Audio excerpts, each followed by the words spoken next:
Pemirsa, Kementerian Koperasi dan UKM terus berupaya mendorong kebangkitan sektor UMKM di tanah air pasca pandemi. Salah satunya dengan memperkuat Pusat Layanan Usaha Terpadu atau PLUT KUMKM yang bertugas mengembangkan potensi UMKM di seluruh Indonesia.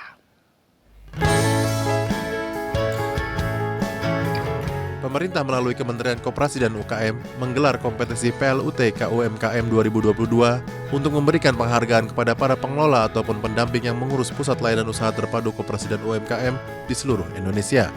Pemenang kompetisi PLUT KUMKM 2022 dengan kategori PLUT terhebat diraih Sulawesi Selatan dan konsultan pendamping terinovatif yakni Bakti Darmawan dari Kabupaten Jember. Bekerja secara rutinitas itu aja yang kita lakukan. Ya, jadi PLUT kita ingin ubah, pendekatan kita juga kita ubah. Nah, sekarang pendekatan kita adalah bagaimana memperbaiki ekosistem bisnis bagi UMKM supaya mereka punya opportunity untuk dari skala usaha dia naik.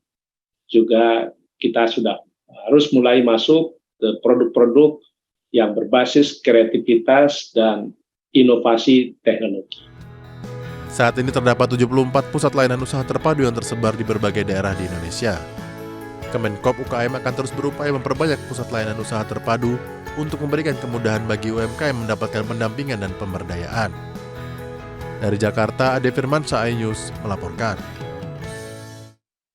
Informasi olahraga pemirsa, cerita manis Maroko di Piala Dunia 2022 harus terhenti di semifinal setelah sang juara bertahan Prancis terlalu dikdaya bagi anak asuh Walid Regragui. Prancis lolos usai mengalahkan Maroko 2 gol tanpa balas di Stadion Al Bayt pada partai semifinal Piala Dunia 2022.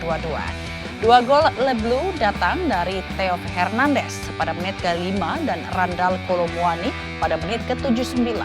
Hasil ini membuat Prancis lolos ke final Piala Dunia untuk keempat kalinya dalam sejarah. Di partai puncak, anak asuh DJ Claude Desailly akan melakoni penentuan juara melawan Argentina. Sementara Maroko masih harus melakoni laga perebutan tempat ketiga melawan Kroasia.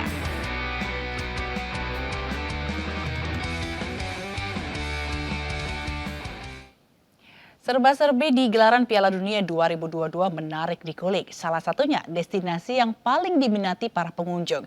Di Doha ada Qatar Cultural Village yang cukup ramai dan mencuri perhatian.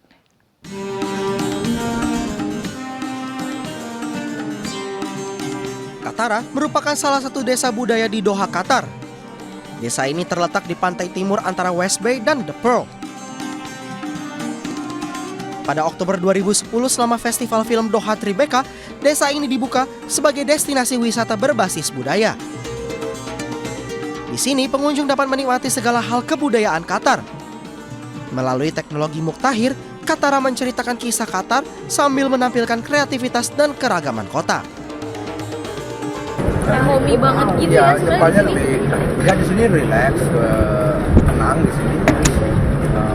Orang-orang suka sini mungkin karena pantai juga, terus terus ada beberapa kayak atraksi kesenian juga, mungkin orang yang suka seni, mungkin mereka mau lihat sesuatu yang kayak lebih ke cultural buat Qatar. Di tempat ini bukan hanya kebudayaan Qatar yang dipamerkan, seni dan budaya dari berbagai tempat di dunia juga diberi tempat di sini. Saung Angklung Ujo dari Jawa Barat menjadi salah satu yang tampil di Qatar Cultural Village selama 11 hari, tepatnya selama Piala Dunia 2022 berlangsung. Live music dan berbagai pertunjukan lain juga menjadi suguhan mengasyikkan di wilayah ini. Selain itu, pengunjung juga dimanjakan dengan berbagai kafe dan restoran dengan berbagai pilihan menu. Semua fasilitas ini yang mengundang para fans Piala Dunia 2022 berbondong-bondong mengunjungi Qatar Cultural Village. Dari Doha, Qatar, tim liputan iNews melaporkan. Jelang Piala Dunia U20 2023, Indonesia sebagai tuan rumah terus berbenah. Meski demikian, Menpora menyebut masih ada catatan dari FIFA untuk diperbaiki dari Indonesia.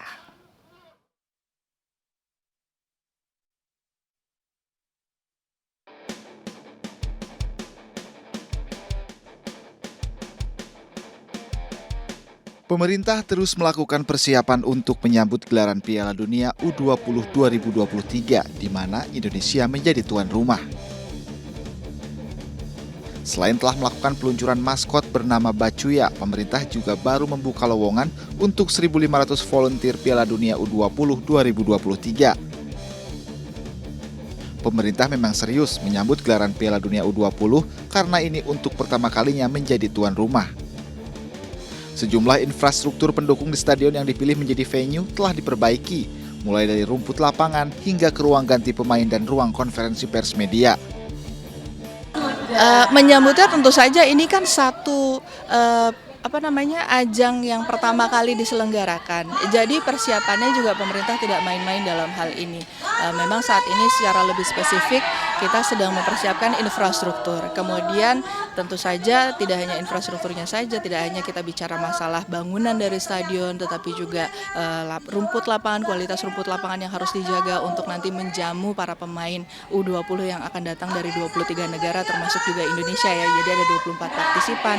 Tetapi juga gimana persiapan kita untuk menjadi host yang baik. Sementara itu, Menpora Zainuddin Amali menyebut masih ada catatan dari FIFA yang perlu diperbaiki Indonesia sebagai tuan rumah, yaitu terkait rumput yang belum penuhi standar. Persiapan kita untuk U20, kita sudah komunikasi dengan FIFA, ada beberapa catatan terutama tentang rumput stadion ya, itu sudah dikerjakan oleh Kementerian PUPR. Ajang Piala Dunia U20 2023 akan berlangsung pada Mei 2023 mendatang. Indonesia sejatinya ditunjuk jadi tuan rumah pada 2021, namun Piala Dunia U20 dibatalkan akibat pandemi COVID-19. Tim Liputan iNews melaporkan.